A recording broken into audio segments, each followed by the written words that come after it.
Okay,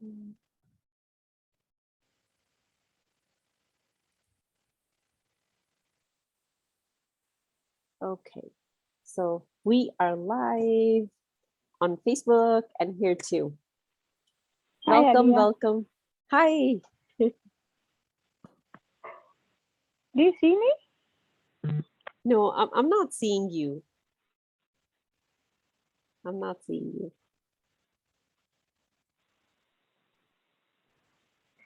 Okay, guys, let's start. Okay. Now I see you. You're the only one who's on camera. Yay. Thank you so much for that. Okay, guys, it's 9:05. It's our time to start and jump in and learn something so wonderful today. I'm streaming live on Facebook, so anyone who is joining us live on Facebook, you can always click on the link for the Zoom, and you can hop in with us. We are going to stay over after to ask question and answer. So let's start. This is Alia Jamal, the Love Coach, and we are gathering here for another Love Circle. We do it every Thursday, 9 p.m. Eastern, but something different has happened today. Okay, you can go. Sorry, you can go watch TV. Okay. Here it comes. Now he's gonna take advantage of that. Okay, run, close the door behind you. Sorry about that. So what has happened? We were supposed to, okay, we're supposed to talk about trusting ourselves, and I took the chance to make it into a 3-part series because I want all of you to trust yourself, because the more I'm learning about it, the more I'm realizing how wonderful and powerful of a tool it is. And the unfortunate thing is we don't even know that we don't trust ourselves. We all think we trust ourselves, but we don't really trust ourselves. So I'm going to do it in 3 parts. Part 1, today we are going to understand what trust is, and we are going to figure out where we are in terms of our trusting ourselves. I'm going to go deeper into what are the things, if they are not aligned in your life, what you need, what is lacking is more of self-trust. Because if you don't know what skill you need to work on and build on, you can't do that. How are you gonna grow if you don't know, like, this is something I need to work on? Then you're just tackling the problem and nothing is changing. So today we are going to learn that. Next session, we are going to learn what breaks our trust and what makes our trust. So you guys are going to feel more of like, okay, this is how it goes, and this is what I can do, and this is what I rather not do, or when someone does it to me, I'm aware of it. And then the last one we are going to learn on the 3rd Thursday would be how you are going to sustain trust, how you're going to build it within you, and then you take it into your life. So that would be the 3 pieces. So let's dig into it today. Let's talk about what is trust. So when I looked up the dictionary definition, according to Google, it was a firm belief in the reliability, truth, ability, strength of someone or something. Now we are learning about self-trust. So just reflect over it. Do you rely on yourself, or do you bail out on yourself? How it shows up, we say, I'm going to do this, and then when the time comes to do this, I make excuses and I back off. That means I'm not trusting myself. So if you have this behavior, or you have this habit where you make commitment, and then when the time comes, you're like, you know what, I have this, I have that, that means there's not enough trust within yourself for yourself. And it also shows up when we start projects and we don't finish them. Now, I play in all kind of areas, especially in the world of energy, and people use so many tools. Not sure if you guys ever got into One of the tool is human design. It kind of like, shows how the energy moves in your body. I got my chart done a couple of times. I'm still not very aware of it, but one of the thing was I am the energy body type who start a project and never finishes it.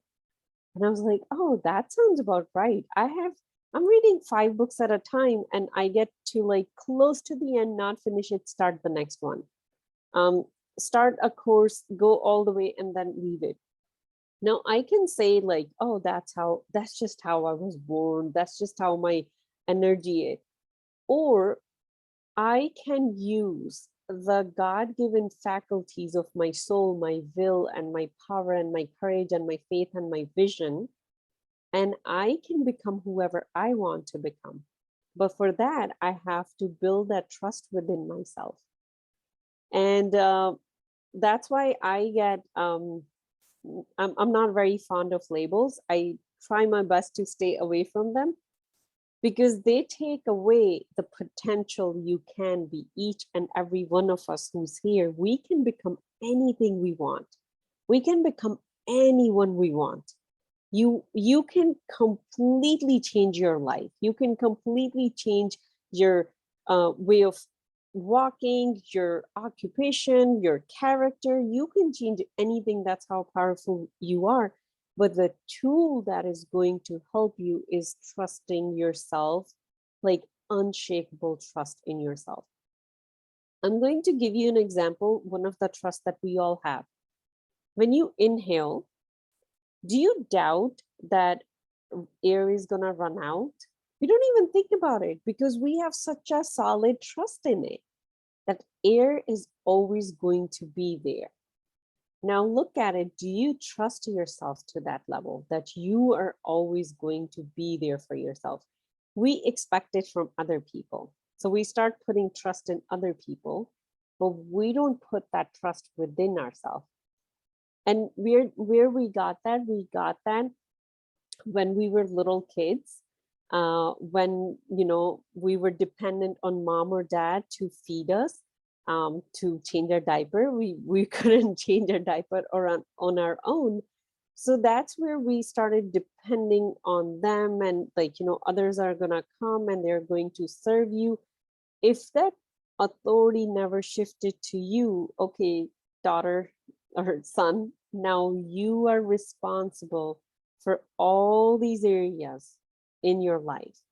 If that never happened and your parents did not let you exercise that trust within yourself, then this is the area that still requires work. That's why we are still not showing up for ourselves on the way that we want to. Okay, so then the truth, the ability, and the strength of someone or something. Do we have that bonding of truth within ourselves? Do we say the truth towards ourselves? Now, when we talk about all kinds of negative talks within us, we have been talking in the past how they are all the lies that we have picked up and we have absorbed. So every time you're lying to yourself in any shape or form, whether you're trying to put yourself down in your mind, you're not good enough, there's something wrong with you, you're not trusting yourself. And self-trust is directly tied to unconditional self-love. When we are developing unconditional self-love, the trust has to be developed at the same time. And they both have very different steps, but trust feeds into unconditional love. You could love yourself as much as you want, but if you're not trusting yourself yet, if that has not matured enough, then the love is not really there. It's not going to be there, and you're going to feel like there's something wrong with you. And we all have had that happen at some point. Now, that is the definition of the trust that I got from dictionary. Here's my definition from what I have learned. Trust is that you will show up for yourself if no one else does. It's a no fear zone. You don't have any fear. You don't have fear that what if I lose my house? What if I lose my health? What if I lose all my loved ones or relationship? What if my husband leaves me? What if my kids leave me? What if the neighbors don't like me or my family don't like me? All of that disappears. There's no fear. You're not afraid of anything because you know I am going to be there to back myself, no matter what the situation is. Now, look at different areas of your life. If you're not writing it down, you're just paying attention to, okay, what's going on? What are the areas of your life where you still have fears? And I'm going to give you 3 buckets to go through in terms of your relationships. Do you have any fears there? Even if you have this relationship, I know we got some single ladies. I'm not gonna get a good husband, or all the good ones are taken. That's a very famous one among the singles. Oh, all the good guys are gone already. They are not available on the market, or they all have been married. So you have a fear. That means in that department, in the relationship department, you don't trust yourself yet. And let's say if you were afraid of your health, I know one of us here has been going through that journey as well. When we are afraid, oh, I don't know how my body is going to act. I don't know what's going to happen. When we are afraid regarding our body, especially we are going through a pandemic, when we get so concerned, what's going to happen to my body, how I'm going to do this, how I'm going to do that, we are not trusting ourselves. And what I've been telling my clients, myself, my family, trust your immune system, take care of it, trust life, and you will be fine. When we do put that trust in our body, that, you know, even if an infection comes, I can fight it. My immune system can fight it. Even the doctors say, you know, that willpower is the best medication that you can have. So that is trust. That is trust in your own body's ability. And sometimes we worry about the health of our loved ones. You're maybe worried about the health of your kids, especially if you have school going kids, they are going back and you're like, oh my God, they are with everybody. Trust the health, the body that they are in. You can only do that if you trust yourself. The way it plays out is the same as self-love. If you don't 100% love yourself, you can't really claim to love someone else 100%. Because you can't really give someone that you don't have yet for yourself. Some people say, oh, I don't care about myself, I don't love myself, but I love my husband, or I love my kids, or I love my family. If we sit down and start nitpicking it deeper, you will find out, oh, the love is not really 100%. You're projecting some of your fears onto them. There's some worries going on, and you're not really even trusting them to show up their 100% self. So it goes back to you, trusting your own body. And then the third department comes, which is wealth. So many of us are afraid of our financial future, our financial freedom. We are trying to build ourselves. I went through a big leap of faith this year where I left my full-time job and I was like, you know, business only this year. I could do that because I trusted myself. I can do it. It was a bit shaky. It was work in the progress. And that's why I got the help of a wonderful coach so I can start building that trust. If I did not have that trust, I cannot make that leap of faith. Or so many people that do it, then they regret it, then they get anxiety, and then they're like, I have no idea. Okay, let me go back to work. I mean, that's always an option, but when we have a dream, when we have a purpose and a passion and we want to jump over it, the force that's going to help you overcome it is how much you trust yourself. So I hope by now you guys all understand that how when we build this trust within us can change so much in our life. It's a life of full inner freedom and no fears. You can keep the fear of bugs. I still keep somewhat fear of lizard and some snakes. You can keep those phobias. Maybe you're not trusting yourself in that regard, but when it comes to health, wealth, and relationship, pick right now where you feel a bit tender. Which one of these needs to mature and which one you want to do first? For example, for you, maybe, finances would be number one right now. You're like, relationship can wait.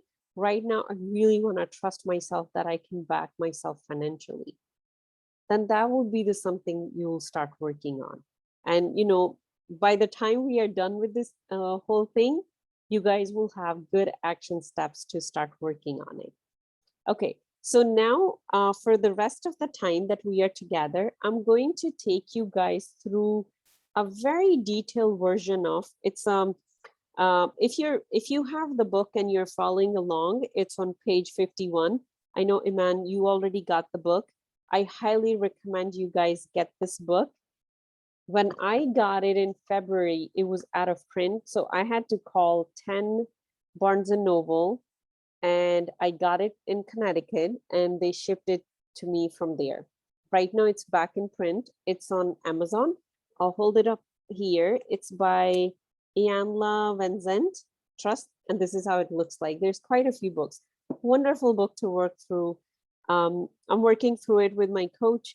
You guys can work through it. Always, all of you are welcome to reach out to me, to message me if something doesn't make sense.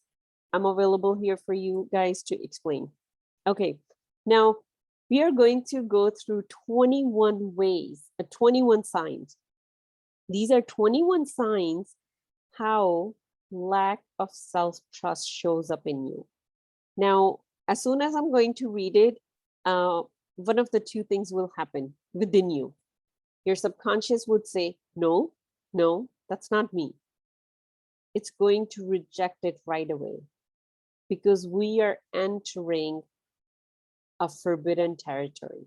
By now, for those of you who've been joining me regularly, what does our subconscious want? It wants us to stay safe. It wants us to just be alive and have kids and die. Cycle of life. It's only concerned about us being safe. And when you try to change yourself, when you challenge yourself and try to change your subconscious patterns that we have been inherited generation from past 7 generations, it's like, no, we are not doing there. You're going for change. Change is not good. Change is dangerous. It wants you to keep where you are. So for this section, allow yourselves to become very, very honest. The more honest we become, the deeper the change is going to be. There's a quote I forgot by, I think it's by James Allen, that a person's growth is equal to the truth he or she can handle without running away. So if you stick with all these 21 and you can listen to them and you can say, yeah, I have one of those signs. That is something I need to work on or I want to work on. That means you're open to truth. If you say, nope, I don't have that. No, I don't think so. I have this sign within me, this symptom within me. I don't have it. You're rejecting it. You won't be able to grow because you did not give yourself opportunity to open up. And this is all personal. No one is sharing anything right now. We can do it after the recording finishes. Right now, it's just self-reflection. So I'm making this little disclaimer right now that allow yourself to open up and listen to these 21 things with a very open mind. I would tell you guys, the very first time I read these 21 signs, it was just like, that's exactly how my reaction was. Then I read it again. And then I was like, okay, I had pretty much 20 out of the 21. And I'm just talking about February or March. It's not even a year yet. And I took a deep breath and I was like, Okay, so the conclusion is I don't trust myself to the level that I thought I did trust myself. And then that gave me the opportunity to start working on them. I think just last week, I read through them, and more than 50, I think out of 21, about 18 has been taken care of already. So I only have 3 or 4 to work with. See, like when we become honest with ourselves, how much we can grow. And now I get to enjoy that inner freedom that I've been craving, and I'm going deeper and deeper into that. Okay, let's start. 21 signs that you may not trust yourself. So, number 1, I have a hard time recognizing, understanding, or believing in my innate value and worth. So, if you run these things in your mind that, oh, I'm not really worth it. Okay, who's gonna give me a job? Who's gonna pay me that much? Who's going to do this for me? Or who's gonna love me like how I really want? Or who's gonna marry me? We have all these things playing in our mind, these negative words. If that's going on within you, if you have this like, oh, who's gonna do that for me? Or you're the person who when you're in line, you're just, standing on the side like, oh, should I get in, should I get not? Or and other people are all moving forward and seeking help or getting help, but you're just hiding on the sideline. That is a sign that self-trust is something that needs to be worked more. Next one, second, I accept the negative, self-rejecting messages that I received in childhood. Now, this one is deep. There's so many things we were told when we were a kid, and some of us are still living in that. What are the things in your life that you were told in childhood? Maybe you were told you're lazy. Maybe you were told like you're not good in education, and you're still holding on to it inside of you. You may be not saying it verbally out loud, but inside of you, you're still holding on to that. What are those things? Pay attention to that. We still need to work on your trust with yourself. Third one, I think that I could have done something to change or stop the childhood abuse, neglect, or abandonment that I experienced. Now, this one is a little bit of a extreme situation. I know some of have experienced that, and that is something I did beat myself over. That why, when this was being done to me, I did not say no. All it needed was just say no. Why I didn't say that. But when I started doing the deep work of trusting myself, I understood in that moment, I did not have the power to stand up to those grown-ups, those adults around me who were responsible to treat me the way they treated. I did not have the power in that moment.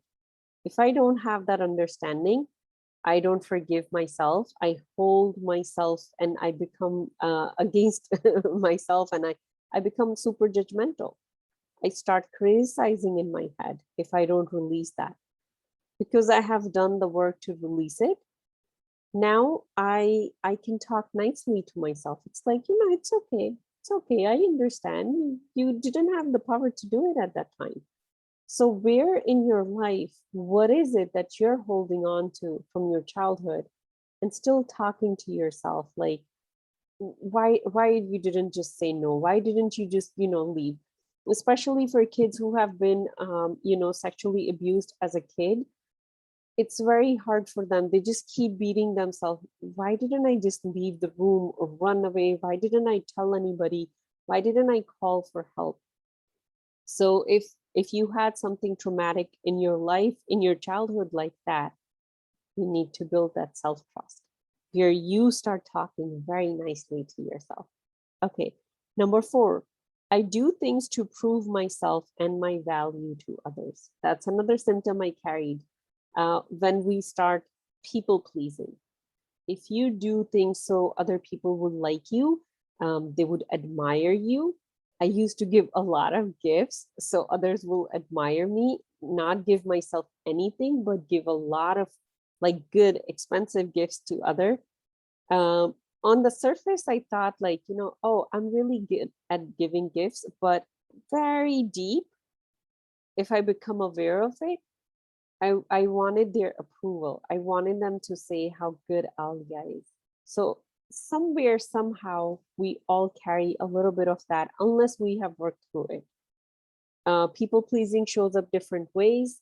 So whenever you're doing something for someone else other than you, ask yourself, what is your motive behind it? That's a habit that I created. I ask myself, even if I'm offering someone a ride, I ask myself, what is your motive behind it? Do you just want to be the good girl, or you're doing it because it's on your way and it's convenient and you want some company? So always ask yourself, what is the motive behind it?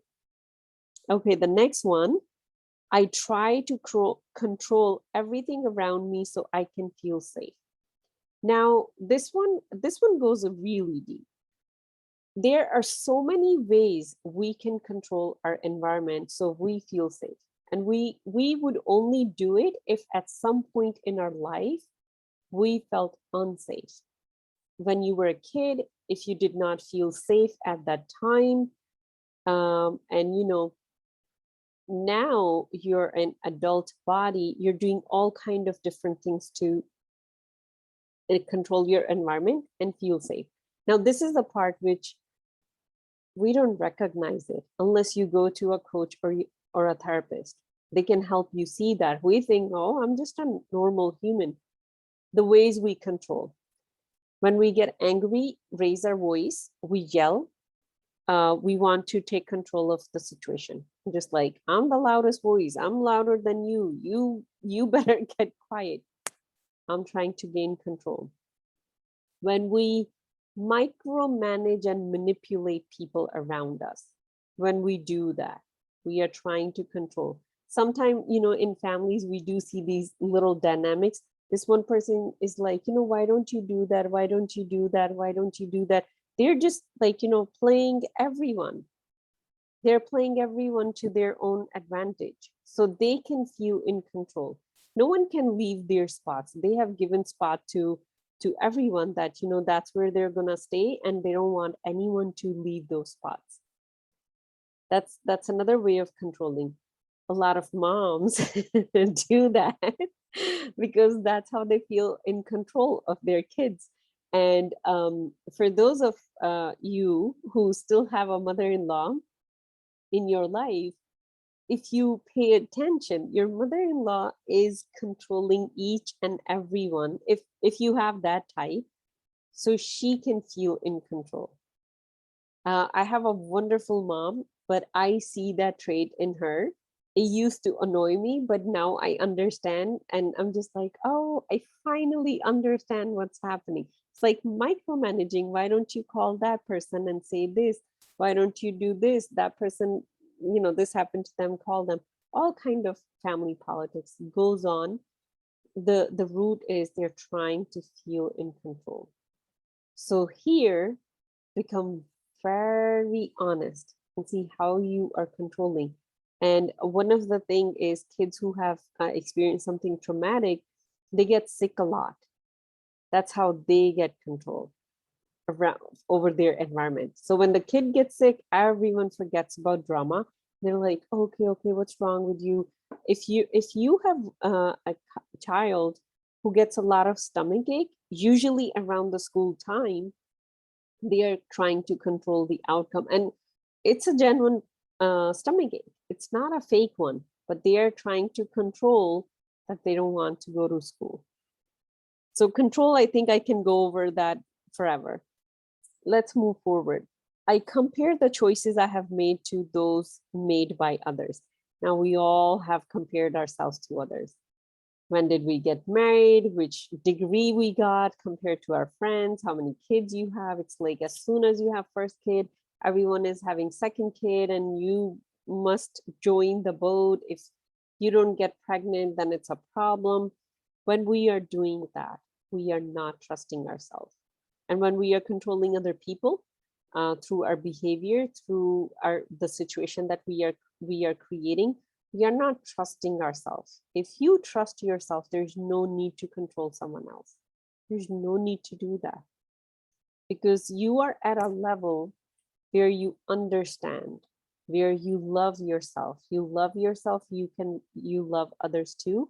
When we love someone unconditionally, there's no need to control.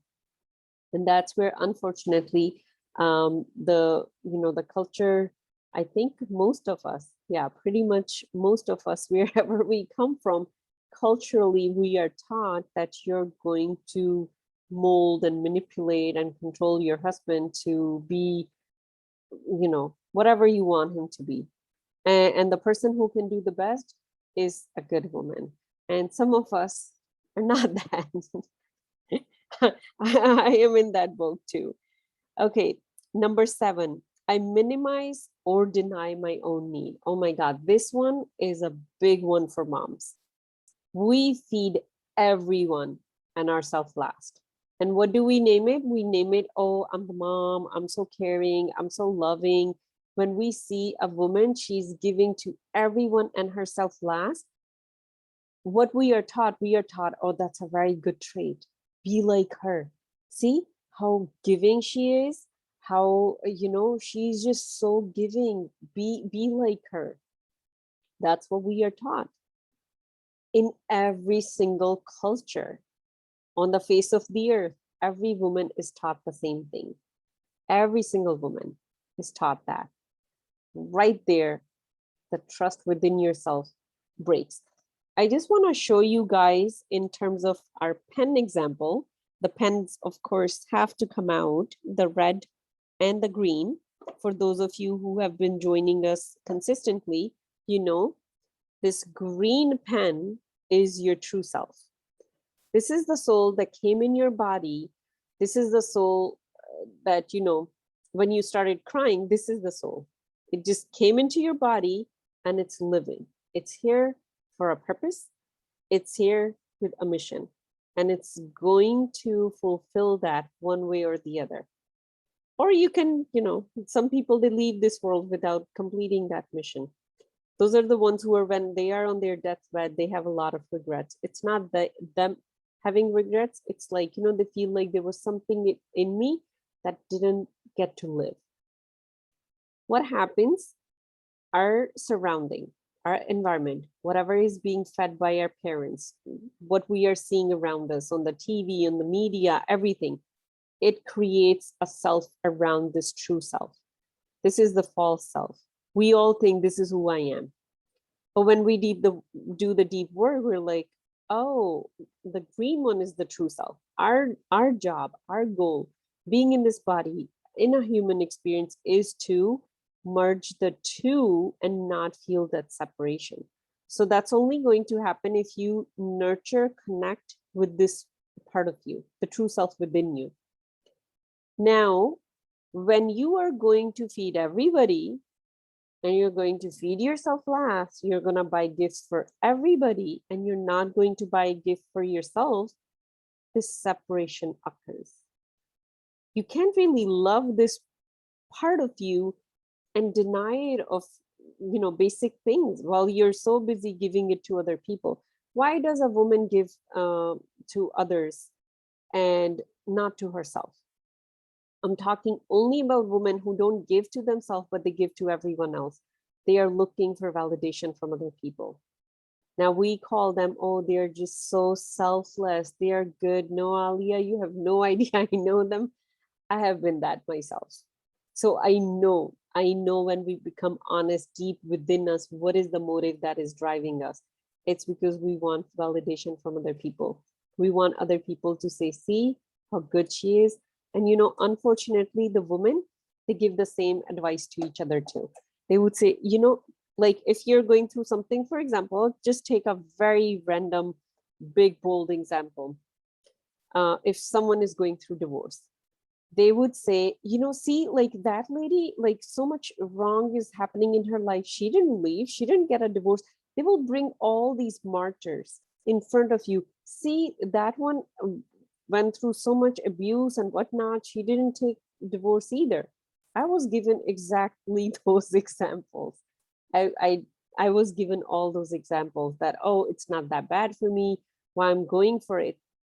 So what we are doing, we are giving the example to whoever we are talking to, that see that woman is so miserable, why don't you take up the misery? So we are telling ourselves or each other to stay here. Don't listen to this part that is saying that I want to be happy and I know I can. We give it each other advice. No, don't listen to that. So just, it really is such a humbling experience that there is 12 of you, and I'm sure you're going to impact so many more women by the change that you're going to create after, this little journey that we are taking. That's how we spread it. That's how we break that belief that has been passed down that is not friendly to any human, man or woman. So let's get back to it. Do not minimize your own need. You need food, give it to yourself. Need water, give it to yourself. Need rest, give it to yourself. There is always enough time. Don't think, oh, there's not enough time. I have to get this done, and you just start sacrificing the nurturing time you have for yourself. If you do that, you break that trust within yourself. You're not going to really hold it together, and it starts showing up in all kind of crazy ways in your life. Let's move to the next one. It's sometimes difficult to recognize to tell the truth. So I'm not sure if any of you have experienced that. That was something I experienced and I recognized in myself, I think around the age of 16 or 17, or maybe it was 15. I realized that because in childhood, I was taught to lie just to cover things up and to make stories. It became a habit. So even if there's no need to lie, I'll just lie out of habit. So I made the firm decision that no, I'm going to stop lying to best of my ability. If it comes out, we'll work on that. So some people, they don't even recognize that, it's hard for them to tell the truth. Someone will ask them and the first thing that comes to them is a lie. They will just tell a story about a situation. It's very hard for them to stick to what is really true. So look in your life where you just jump into making up a story and telling a story instead of truly sharing how you're feeling. Are you avoiding to share your feeling? Now, I mean, there are some people in everybody's life, you don't want to share your truth with them, but are you resorting to lie or you are diverting the topic? So that shows you how much you trust yourself. I am unable to find or value my own voice. Now this very easy way to tell it, if when you speak with other people and your tone is a bit low, it's not where, like, you can hear my voice, it's like, it's there. It's something over time, our throat chakra. So we have an energy field right here, throat chakra. When we start speaking more and more of our truth, our voice starts to change. And we feel so clear here. Nothing gets clogged or stopped here. You will feel a difference. Maybe you know a woman, her voice is just so low and mild. And we all will say, oh, that's just how she is. That's how she was born. But she's holding her truth and she doesn't trust herself.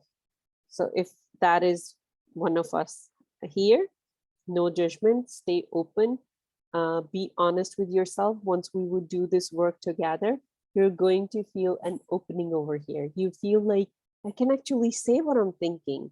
I'm not holding it back. Sometimes when we are speaking, there is a voice that would say this, but what comes out of your mouth is completely different. And then that voice will say, you never say what I'm telling you to. Why didn't you say that? Then in our mind, we beat ourselves up. So that is lack of self-trust. And it shows up in how we speak and what we speak. Okay, the The next one, I'm unable or willing to recognize or challenge my self-sabotaging or self-destructive thoughts, beliefs, behaviors, or patterns.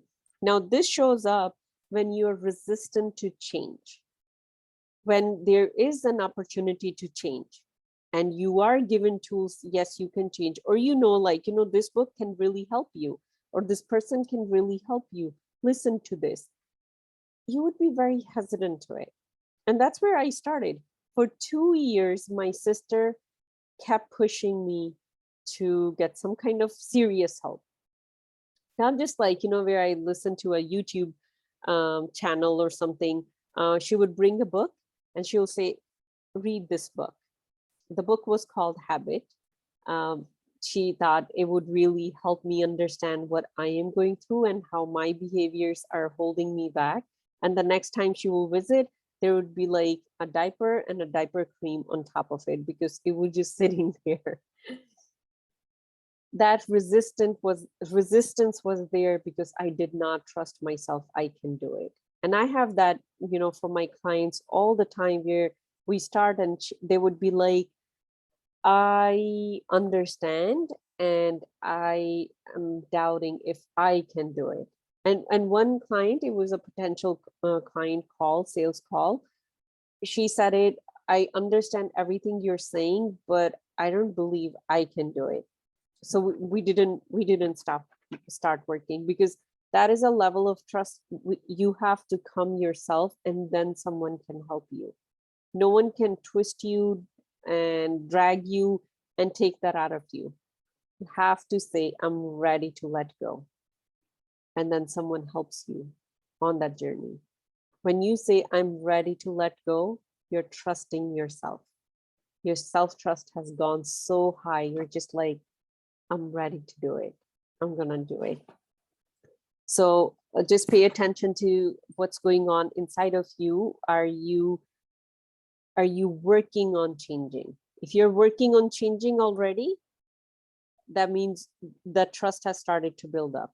Keep going on that journey. Don't stop. Never stop. It's a beautiful journey. I started in 2016, haven't stopped till today. It's a beautiful place to be. Okay, I am prone to catastrophizing. I am filled with the constant expectation of failure, disappointment, or betrayal. Those of you who are addicted to worst case scenario, well, I always have a plan B, C, and D. You are not trusting yourself 100%. That trust needs to be built. We only need to have one plan. And if that doesn't work out, trust that you will come up with another plan on the fly. Trust yourself. You are that strong, wise, and confident. You don't have to carry a cheat sheet. Oh, if this doesn't work, I will do this, I will do that. That shows you're not really trusting in your ability to lead whenever there is a need. Whenever there is a need, you can step into that leadership for yourself and for others. So that is another way it shows up. I mentally relive or rehash past traumas or adverse event. Now, you guys cannot deny that. We all have been there. Every one of us. Something bad happened. We went over and over and over in our mind that we're just like, she said this, he said this, I said this, I could have said this. You have all kind of arguments. That shows that trust in your own ability to stand up for yourself, to take actions that require some work. Okay, I engage in negative and harmful self-talk, and my negative ego takes control. So I think this is, we all know, we all been there, where the negative voice is just runs the show. And we're just sitting there, when this voice is gonna shut up. Okay, I can't. Honestly, when I was, I think it was 2012, there were days I was like, can I just cut my head off and put it somewhere so this voice will go away? That's how bad my negative voice in my head was. And outside, if you met me, I was such a wonderful, happy, positive person. Inside of me, it was all negative. I participate in self-sabotaging or compulsive repetitive behavior that creates shame, guilt, or self-punishment. Now, this one is also a sneaky one. We don't recognize it. How we punish ourselves: overworking, lack of sleep and rest, lack of entertainment. Some of us, there's zero entertainment in our life. It's like, what entertainment? What? Yeah, I did hung out with my friends that day. Oh yeah, I did go out with my husband. So you don't even know what entertainment is for you. So then you need to also do the work. What really brings joy in my life? That is not my work. Like, something that you're earning money for. So for example, for me, this work is not work. It's my play. It's my joy. I can sit here all day and share whatever I have learned with whoever wants to learn that. I can do that. But I am not going to replace this with the entertainment and joy I have in my life. So for me right now, it's going out for a walk alone, going out for a meal alone.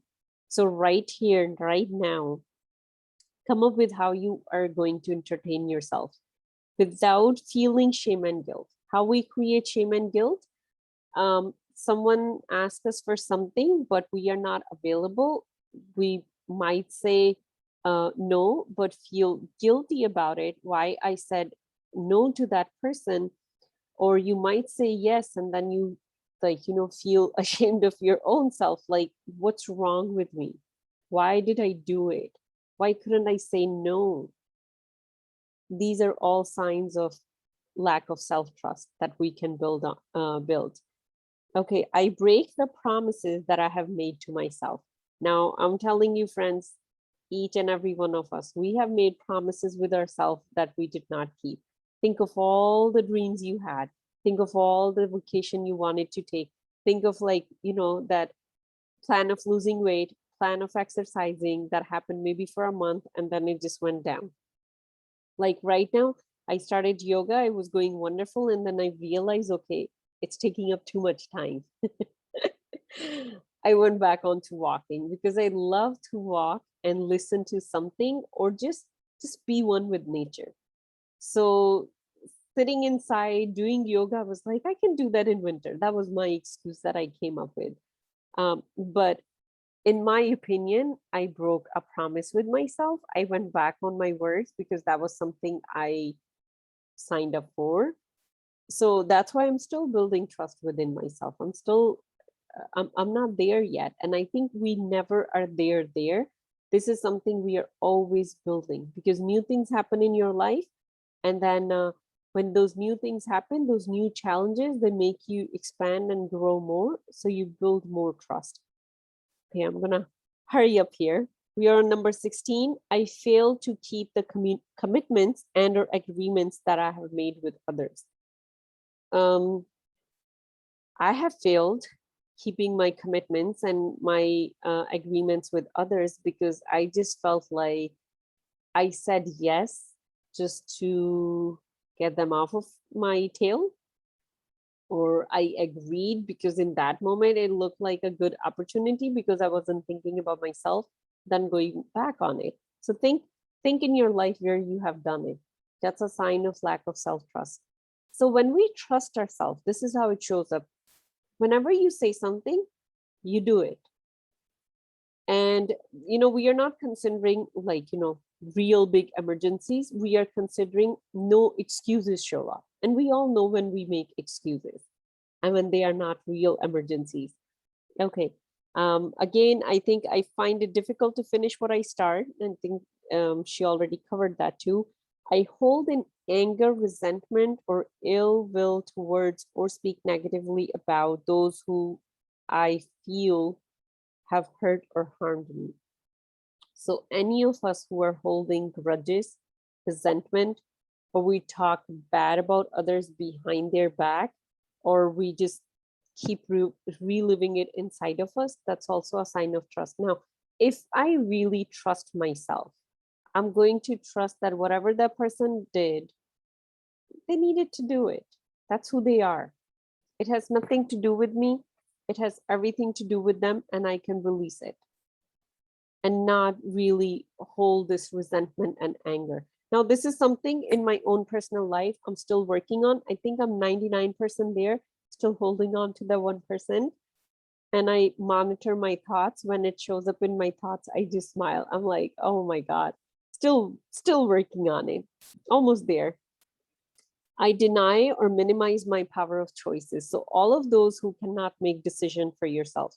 You call your sister, your friend, your mom, everybody, or put it on Facebook for a vote, and you just cannot make a decision for yourself. I used to be there because I was never allowed to make decision as a kid. So when I grew up, I had to learn how to make a decision for myself and actually trust it. So for that part, at least that one I know I am good with. Okay. I defer to others, allowing them to make choices and decisions for me. So it's tied to the first one. If you tell other people, not sure if any of you have experienced that, but I have seen other people saying, can you just tell me what to do and I'll just do it? Now they are saying it in their mind, the excuses, I have made so many decisions, I just don't want to decide one more thing. Can you just tell me what to do and I'll do it? That is a sign that trust within themselves is not fully mature yet. It requires a little bit more work. And the last one is, I rely heavily on my physical senses to make decisions, and I'm often disconnected from my instinct, intuition, and inner guidance. Now that is something we all have to work on to connect with. That's what this true self is. This is your inner guidance. This is your intuition. This is your soul's GPS. If you're not connected to it, you're not listening to it. And that's wonderful. She ended at that point that if you rely on your physical senses, what they are, touch, smell, eyes, ears, taste. Oh, I tasted, that was really bad. And then you don't want to give it another chance. Maybe the other person, really put extra love and effort.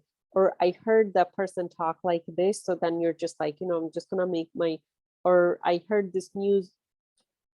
If it's, you guys understand, if it's related to like, real life threatening stuff, okay, we take that. But if we are relying on what we heard, what we saw, for example, a good example again, sorry, I keep bringing the divorce topic. One of the person I'm supporting right now is going through divorce. And everyone but me, they come in touch with, tell them how hard it is to be a single mom and how bad your life is going to be and this and that and that. Now, I have a lot of friends. For them, the transition has been so smooth. They are so much happier and their life is so much more beautiful because they chose to create it that way. I created that way because something inside of me said it can be done. I did it.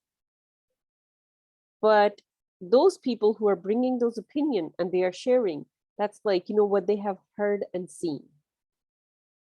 They don't know if this person is going to have that future. They are talking about the past experience. So whenever you're making a decision based on your past experience, you're not really trusting your inner guidance. Sometimes it's a new experience. You have never had it. You never have had that experience. And sometimes you don't even know who have had that experience. What you're going to do, that is when this true self, this inner guidance within you is the key. But you can only listen to it if you trust yourself. So hopefully with today, you understand what is trust and what are the different symptoms that show up, the signs that could be showing up in your life to understand that this is something that's really worth working on. Do invest your time in it and start it from today and never stop investing time on building trust within yourself. So next Thursday when we meet, we'll be talking about the part 2. What are the things that make and break trust? And that's when you start learning all kinds of tools, how you can start building more trust within yourself. So that is all for today. For those who are on Zoom, you please don't leave, stay so we can interact in our Q&A. And for those who are watching on Facebook, you can jump here too and you can join us. But I'm going to stop the Facebook live stream. Okay. It stopped. Okay, guys. So any questions, concern, comment, what's going on? How you guys took it? This topic really hypes me up, as maybe you guys can already see it. So you can just unmute yourself and you can ask your question. Yes, hi. I have a question that you said that we have to follow our like inner instinct or gut feeling. So how can we differentiate between it and between like our brain telling us no, like to protect ourselves? How we can Yeah. differentiate that our soul not follow our comfort zone? Okay. So that we do from a different part of our body. Brain is right here. So your awareness is right here. Heart is here.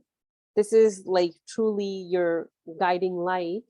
But for us women, or even for men, when we have to make those kind of decisions, the best is to go in your hip area. So right now, if you can follow with me, and anyone else who wants to follow, close your eyes. Let me just stop the recording.